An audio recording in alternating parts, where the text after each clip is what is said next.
आज मैं बहुत खुश हूँ और बहुत भावुक महसूस कर रहा हूँ। उसके दो कारण हैं। एक तो पंजाब के लोगों ने जितना प्यार दिया, अभूतपूर्व प्यार दिया, इतने वोट दिए, इतने वोट दिए, इतनी सीटें दी, सारे पुराने नेताओं को हरा दिया। एक तो वो कारण है। और दूसरा कारण है जिस तरह से पिछले कुछ दिनों में मान साहब ने जबरदस्त काम करके दिखाया पंजाब के अंदर। 16 तारीख को उनका शपथ हुआ, 19 तारीख, आज 20 तारीख है, 3 दिन, केवल 3 दिन हुए हैं। और 3 दिन में मान साहब तो सी कमाल कर देता। सारे पंजाब क्या पूरे देश में मान साहब की चर्चा हो रही है कि क्या गजब का काम मान साहब ने करके दिखाया है। We are really proud of you Mann साहब। जिस तरह से आपने ओथ के वक्त पूरे पंजाब के लोगों को बुलाया, 3 करोड़ पंजाब के लोगों ने शपथ ली। मेरे पास ढेरों मैसेज आए, मेरे पास ढेरों लोगों के फ़ोन कॉल आए कि सर आज मैं भी टीवी के सामने बैठ के मैंने भी शपथ ली। जितने लोग वहाँ गए थे उनको भी ये लगा, पंजाब के लोगों को पहली बार ये लगा कि वो मुख्यमंत्री बन रहे हैं। ये बहुत बड़ा एहसास था पंजाब के लोगों को। जिस तरह से जितने ये बड़े बड़े पुराने मंत्री संतरी हुआ करते थे उनकी सिक्योरिटी हटा के और वो सिक्योरिटी जनता के लिए लगा दी गई, वो पुलिस वाले जनता की सुरक्षा के लिए लगा दिए गए, वो सारे व्हीकल जनता की सुरक्षा के लिए लगा दिए गए। जो अक्टूबर के अंदर फसलें बर्बाद हुई थी उन फसलों का अभी तक मुआवजा नहीं मिला था। और सरकार बनते ही 1-2 दिन के अंदर सारे किसानों का मुआवजा उनके ज़िलों में पहुंच गया। और अब मुझे बताया गया कि अगले 3-4 दिन के अंदर वो सब मुआवजा उनके चेक मिलने चालू हो जाएंगे। बहुत खुशी होती है ये सुन के। परसों आपने जिस तरह से एंटी करप्शन हेल्पलाइन नहीं कहूँगा मैं, वो एक्शन लाइन है, हेल्पलाइन नहीं है, वो एंटी करप्शन एक्शन लाइन का जिस तरह से आपने ऐलान किया, दिल्ली के अंदर भी उसकी वजह से भ्रष्टाचार खत्म हो गया। और पंजाब से ऐलान करने के बाद ही पंजाब से इतनी सारे मेरे को सोशल मीडिया पे और मैसेजेस के थ्रू आ रहे हैं, जी मैं वहाँ गया था रजिस्ट्री करवाने, पहले तो इतने पैसे लगते थे, अब तो उन्होंने तुरंत रजिस्ट्री कर दी जी। किसी का आया, जी मेरा ढाबा चलता है और पहले यहाँ पे हमारा लोकल कोई वो आया करता था पुलिस वाला, खाना खाता था, पैसे नहीं देता था, अब तो वो पैसे देने लग गया। अपने आप से कितना सुधार होने लग गया है केवल ये 1-2 दिन के ऐलान से। और कल जो आपने 25,000 सरकारी नौकरियों का ऐलान किया, बहुत शानदार ऐलान है। आज सबसे बड़ी समस्या पंजाब के अंदर रोजगार की है। इससे लोगों के अंदर एक विश्वास पैदा हुआ है। लोगों को हमसे उम्मीद थी, लोगों को ये लगता था इन लोगों ने दिल्ली में अच्छा काम किया, चलो इनको वोट दो, वोट देंगे तो दिल्ली पंजाब में भी शायद अच्छा काम कर दें।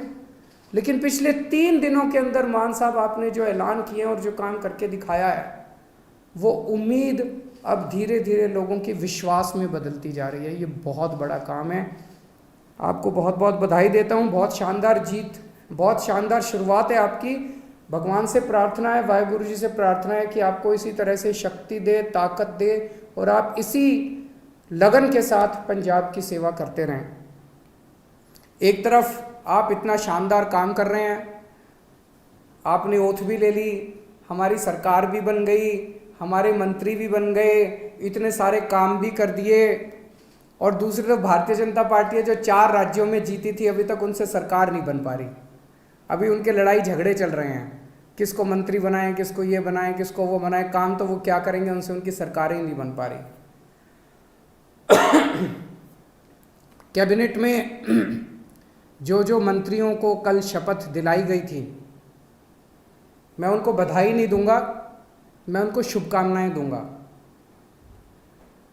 भगवान से प्रार्थना करूंगा कि आप सब लोग जो जो जिम्मेदारी आपको दी गई है वो जिम्मेदारी आप लोग पूरी लगन, मेहनत और ईमानदारी के साथ पूरी करेंगे। एक एक व्यक्ति के ऊपर निगाहें हैं लोगों की, समय कम है। अभी अभी मान साहब ने कहा कि 70 साल खराब कर दिए हम लोगों ने, 75 साल हो गए आज़ादी को, 75 साल हमने खराब कर दिए, अब टाइम कम है।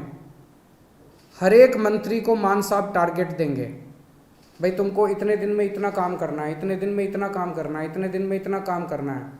टाइम बहुत कम है, 24 घंटे का दिन होता है, 24 में से 30 घंटे काम करना पड़ेगा, रात दिन काम करना पड़ेगा, खूब मेहनत करनी पड़ेगी। अगर टारगेट पूरे नहीं होते आपके तो फिर जनता ही कहेगी भाई इस मंत्री को बदलो, दूसरे मंत्री को लेके आओ। हो सकता है थोड़ा सा बुरा लगे उस टाइम, लेकिन मजबूरी है, काम तो करना पड़ेगा। मान साहब जो भी टारगेट देंगे वो मान साहब के टारगेट भी पूरे करने पड़ेंगे। मैं पहले दिन का मान साहब का भाषण सुन रहा था जब उन्होंने सारे एमएलएज को कहा था कि चंडीगढ़ में मत बैठना, बहुत सही कहा था। होता क्या है कि जब हम जब बन जाते हैं तो फिर ये घोड़ा गाड़ी बंगला इसकी आदत पड़ जाती है, ये बहुत बुरी आदत है। चंडीगढ़ में बिल्कुल नहीं बैठना। हमारी पार्टी का एक एक कार्यकर्ता, हमारी पार्टी का एक एक एमएलए, हमारी पार्टी का एक एक मंत्री लगातार 24 घंटे जनता के बीच में घूमेगा, गलियों में जाएगा, मोहल्ले में जाएगा, पिंड में जाएगा, लोगों की बातें सुनेगा। मैंने सुना है कि कुछ विधायक अपने जो मंत्री नहीं बन पाए वो दुखी हैं। हमारी 92 सीटें आई हैं, मंत्री 17 ही बनेंगे। ऐसा नहीं है कि जो विधायक मंत्री नहीं बने वो किसी से कम है। पंजाब के लोगों ने एक एक हीरा चुन के भेजा है इस बार, एक एक हीरा है। आप लोग एक एक हीरा हो, हर एक में बड़ी अच्छी अच्छी लियाकत है। लेकिन हमें ये 92 लोगों की, 92 लोगों की एक टीम की तरह काम करना है। अगर हम टीम बन के काम करेंगे, अपना स्वार्थ छोड़ देंगे, अपनी इच्छाएं छोड़ देंगे, अपनी एम्बिशंस छोड़ देंगे, पंजाब की तरक्की होगी, पंजाब खूब आगे बढ़ेगा।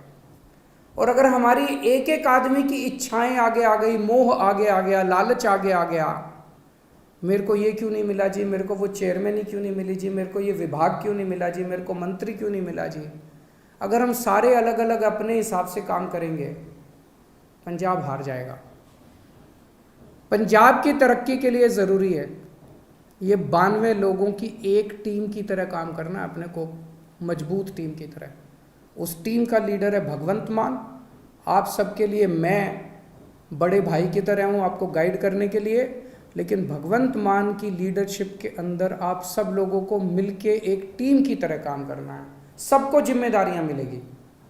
अगर कोई मंत्री बना तो वो मंत्री की जिम्मेदारी है, वो कोई बड़ा वो नहीं है, पद नहीं है। किसी को कोई जिम्मेदारी मिलेगी, किसी को कोई जिम्मेदारी मिलेगी, किसी को छोटी, किसी को बड़ी, सबको जिम्मेदारी मिलेगी। जो जिम्मेदारी मिले, जो भगवंत मान आपको जिम्मेदारी दें, वो जिम्मेदारी पूरी करनी है, तभी पंजाब की आगे तरक्की होगी। आपसे पूछना चाहता हूँ, आप में से, मैं तो इस बार चुनाव में बहुत ज़्यादा डीप में गया था, एक एक कैंडिडेट को मैं जानता हूँ, आप में से सब लोगों को मैं जानता हूँ। 95% आप में से लोग हैं जो पहली बार चुनाव लड़े थे। कभी जिंदगी में सोचा था एमएलए बनोगे? नहीं सोचा था। ऊपर वाले का कुछ करिश्मा था कि आपको टिकट मिल गई, आप एमएलए बन गए, लोगों का इतना प्यार मिल गया। आप में से कुछ लोग हैं जो बहुत साधारण बैकग्राउंड से आते हैं और इतनी बड़ी बड़ी हस्तियां हार गई आपके सामने। घमंड मत करना, आपने नहीं हराया, जनता ने हराया है। कल आप उनकी तरह काम करोगे, जनता आपको भी हरा देगी।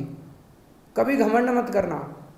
तो ये मत सोचो कि अब मैं एमएलए बन गया, अब मैं मंत्री बनूंगा, अब मैं मुख्यमंत्री बनूंगा। ये सब चीज़ें दिमाग में नहीं आनी चाहिए, ये अच्छी चीज़ें नहीं हैं। आप एमएलए रहते अपना ऐसा काम करो कि आप ही की ख्याति चारों तरफ फैल जाए। आप एमएलए रहते हुए अपने हलके में इतना अच्छा काम करो कि आपकी ख्याति चारों तरफ फैल जाए, लोग आपको इतना प्यार करने लगे। किसी भी पद के ऊपर कुछ लोग आते हैं, कहते हैं जी मेरा हक था ये बनने का। ये सोच लेना ये जनतंत्र है, किसी का किसी पद के ऊपर हक नहीं है। जिस दिन जनता नाराज हो गई, 2 मिनट में मुख्यमंत्री को भी हटा देती है और 2 मिनट में एमएलए को भी हटा देती है। ये हमारे से पहले वाले जो थे उनको भी ऐसे लगता था कि वो तो पैदाइशी मुख्यमंत्री बनने के लिए आए हैं, वो तो पैदाइशी मंत्री बनने के लिए आए हैं। 2 मिनट लगे, जनता ने सारों को साफ कर दिया। ऐसा ना कर देना कि अगली बार जनता हमें साफ करने के लिए तत्पर रहे। हमें ऐसा करना है कि जनता जिंदगी भर हमारे को प्यार करे, हमें जनता का दिल जीतना है। लोगों के अगर काम कराने हो तो आप जरूर अपने मुख्यमंत्री से मिलने के लिए जाना। लोगों के लिए काम कराने हो लोगों के, तो आप जरूर अपने मंत्रियों से मिलने जाना। लेकिन किसी अपने हलके के डीसी और एसपी और थानेदार की पोस्टिंग कराने मत जाना। मैंने सुना है पहले पंजाब में अभी तक ये सिस्टम चलता था कि अपने इलाके की अपने हिसाब से थानेदार की पोस्टिंग कराई, अपने हिसाब से एसपी की पोस्टिंग कराई और फिर मिलके बांट के सारा सिस्टम चलता था। मान साहब, उनका मंत्रिमंडल, सब लोग मिलके अपने हिसाब से अच्छे अच्छे लोगों की, ईमानदार अफसरों की पोस्टिंग करेंगे।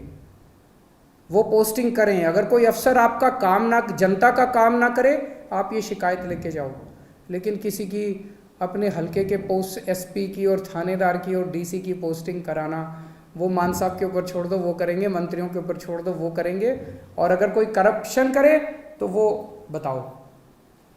सबसे ज़रूरी चीज़ हमारे लिए ईमानदारी से काम करना है। हमने बार बार अपने चुनाव प्रचार में कहा कि हमारी कट्टर ईमानदार पार्टी है, हम एक कट्टर ईमानदार सरकार बनाएंगे। भगवंत मान एक कट्टर ईमानदार आदमी है, लोग हमसे उम्मीद करते हैं। मैं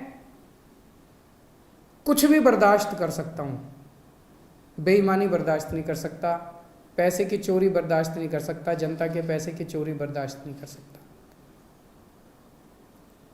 तो अगर मेरे को पता चला,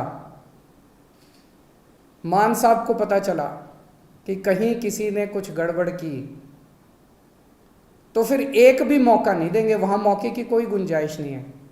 आपको हमने जो काम दिया, आपने टारगेट पूरा नहीं किया, हम आपको 1 मौका देंगे, 2 मौका देंगे।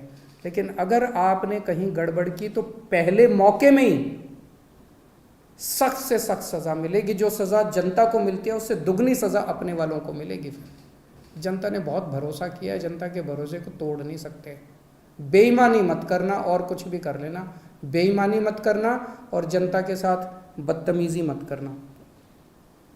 अभी मान साहब ने भी इसका जिक्र किया। मैं देख रहा हूँ सोशल मीडिया पे हमारे कई एमएलए साथी, विधायक लोग इंस्पेक्शन कर रहे हैं इधर उधर। बहुत अच्छी बात है, मुझे बेहद खुशी है। आप लोग अस्पताल में जा रहे हो, लोकल स्कूल में जा रहे हो, लोकल तहसीलदार के दफ्तर में जा रहे हो, जाओ, खूब जाओ, बहुत अच्छी बात है। यही करना है अपने को। एक ही चीज़ का ध्यान रखो, बदतमीजी मत करो। मैंने देखा एक बंदा किसी थानेदार को कह रहा है, तेनू पुट्ठा टांग देंगा। ये भाषा हमें शोभा नहीं देती। ये कहने की क्या ज़रूरत है? अब तो तुम विधायक बन गए, अब तो मुख्यमंत्री तुम्हारा है, अब तो मंत्री तुम्हारे हैं। तुम चाहो तो 2 मिनट में उनको पुट्ठा टांग सकते हो। जिस दिन टांगने की, अब तो तुम्हारे पास कलम की ताकत है, कलम की ताकत से कुछ भी कर सकते हो। कहने की क्या ज़रूरत है? अपने मुंह से हमें सबकी इज्जत करनी है, सबकी इज्जत करनी है। विरोधियों की भी इज्जत करनी है, विपक्षियों की भी इज्जत करनी है, सारे कर्मचारियों की इज्जत करनी है। और ये कर्मचारी दोषी नहीं है, कोई डॉक्टर दोषी नहीं है सरकारी अस्पताल का, सरकारी स्कूल का कोई टीचर दोषी नहीं है। अभी तक सिस्टम ही ऐसा था, सारा सिस्टम खराब था। दिल्ली का उदाहरण देता हूँ, दिल्ली में हमारी सरकार बनी, उसके पहले सरकारी स्कूलों का बुरा हाल था। यहाँ पे कहते थे कि सरकारी टीचर तो आलसी होते हैं, पढ़ाना नहीं चाहते, काम नहीं करना चाहते, टीचर आती हैं और पेड़ के नीचे बैठ के स्वेटर बुनती रहती हैं, खूब कहते थे। हमने आने के बाद इन सारे टीचरों को इज्जत दी, सारे डॉक्टरों को इज्जत दी, सरकारी स्कूल के अस्पतालों के डॉक्टरों को, टीचरों को इज्जत दी, और आज इन्होंने करिश्मा करके दिखा दिया, सिस्टम बदल गया। हमें पंजाब में इन्हीं के साथ मिलके, सरकारी स्कूल के टीचरों के साथ मिलके, पंजाब पुलिस के साथ मिलके, डॉक्टरों के साथ मिलके, तहसीलदार के साथ मिलके, सबके साथ मिलके सिस्टम बदलना है। आप देख रहे हो ना, इतनी सारी सोशल मीडिया पे आ रही है कि सिस्टम ऑलरेडी बदलना चालू हो गया, तहसीलदार ने ऑलरेडी सिस्टम बदल दिया, पैसे लेना बंद कर दिया है, इधर उधर सबने पैसे लेने, सिस्टम बदलना है अपने को। सबको जाके, कोई भी सबको जाके हाथ जोड़ के बात करनी है अपने को कि भाई साहब जमाना बदल गया, अब आप भी बदल जाओ। बस अगर कोई गलत काम कर रहा है, आपके कहने के बाद भी गलत काम कर रहा है, मुख्यमंत्री को जाके बोलो, जो एक्शन लेना होगा लेंगे। अपने मुंह से कुछ नहीं गलत शब्द बोलने, वो बहुत ज़रूरी है। सबको साथ लेके चलना है। इस बार अपने को इतना प्यार मिला है पंजाब की जनता से, मेरे को पता चला कई दूसरी पार्टियों के नेता, उनके घर में उनकी बीवियों ने और उनके बच्चों ने हमको वोट पाई है। सोच सकते हो, हमें 5 साल के अंदर लोगों का इतना दिल जीतना है, 3 करोड़ पंजाबियों का दिल जीतना है कि अगली बार इनको एक भी वोट नहीं पड़नी चाहिए। अभी तो इनके बच्चों ने और बीवियों ने डाली, अगली बार इनके वोट भी हम ही पड़ेंगे। अपने को ऐसा माहौल तैयार करना है। मैं अंत में सभी पंजाब के लोगों को बहुत बहुत बधाई देता हूँ ये इनकलाब लाने के लिए। सभी हमारे वॉलंटियर्स को, बहुत मेहनत की हमारे वॉलंटियर्स ने, रात दिन एक कर दिया, बिना किसी ख्वाहिश के, निस्वार्थ भाव से पंजाब के लिए। उन सभी वॉलंटियर्स को मैं सलाम करता हूँ। मैं मान साहब को और सभी विधायकों को जो जो जीते हैं, उन सबको विधायकों को मैं बधाई देता हूँ इस शानदार जीत के लिए। मान साहब ने इतना शानदार नेतृत्व किया पंजाब का प्रधान होते हुए, उनको बधाई देता हूँ। जरनैल सिंह जी जो पंजाब के प्रभारी थे, उन्होंने बहुत शानदार प्रभारी का पद संभाला, उन्हें बधाई देता हूँ। राघव चड्ढा जी जिन्होंने पूरे पंजाब कैंपेन के अंदर सह प्रभारी का बहुत अच्छा काम किया, उन्हें बधाई देता हूँ। और अंत में अगर मैं डॉक्टर संदीप पाठक को बधाई और शुक्रिया नहीं दूंगा तो कुछ कमी रह जाएगी। उन्होंने पीठ पीछे रह के जिस तरह से शानदार संगठन तैयार किया, शानदार कैंपेन डिज़ाइन किए, शानदार पूरा पंजाब का कैंपेन संभाला, मैं उन्हें बधाई देता हूं। और उम्मीद करता हूं कि आने वाले 5 साल के अंदर हम सब मिलके पंजाब को ठीक करेंगे। बहुत बहुत शुक्रिया। वाहिगुरु जी का खालसा, वाहिगुरु जी की फतेह।